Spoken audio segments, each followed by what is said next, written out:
Okay, here's the setup. Let me just say a quick word about this. I really didn't use this gun. I was using a G17 Gen 4, and I didn't have a picture of the Gen 4 with the Viridian C5L laser. So this is a RTF2 Gen 3 with a Viridian laser mounted, and I've got a Surefire X200 just below it, just to show the different size between the two units. So that's what I'm using.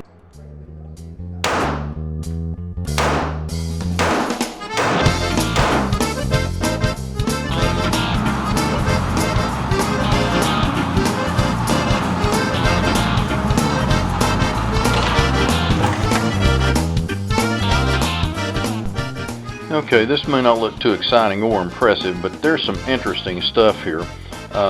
First of all, let's take a look at the shot hit sequence. The first shot was at about 12 o'clock on the target. The second was at about 8 o'clock. The third was at about 5 o'clock, the one closest to it on the right. And the next two shots are just in sequence there. Next, let's take a look at the shot split times. Well, really no surprises here. You notice the shot splits start out slow and get faster and faster. And as they get faster and faster, the placement gets worse and worse. Although the three-shot group isn't a bad group, it's just off target a bit.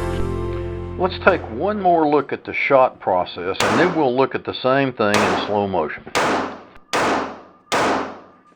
Okay, here's the same thing slowed down to 1/3 normal speed.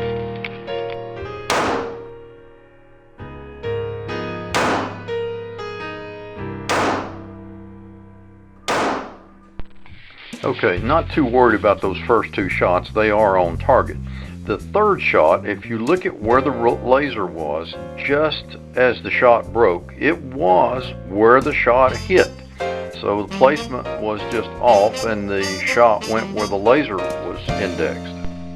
However, the fourth shot is a little bit different story. Notice in this picture the blur of the laser. It indicates where the laser was as I started pulling the trigger and how it began to move diagonally to the right and downward as I pulled the trigger. Guess I need to work on trigger control, huh?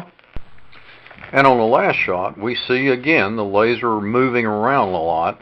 It's going from center low to the right, and I suspect that's probably a trigger control issue again. And this is getting a little embarrassing. But when you get it right, you can produce things like this. This is probably not the same gun, but it's the same laser, and it's only 10 yards instead of 15.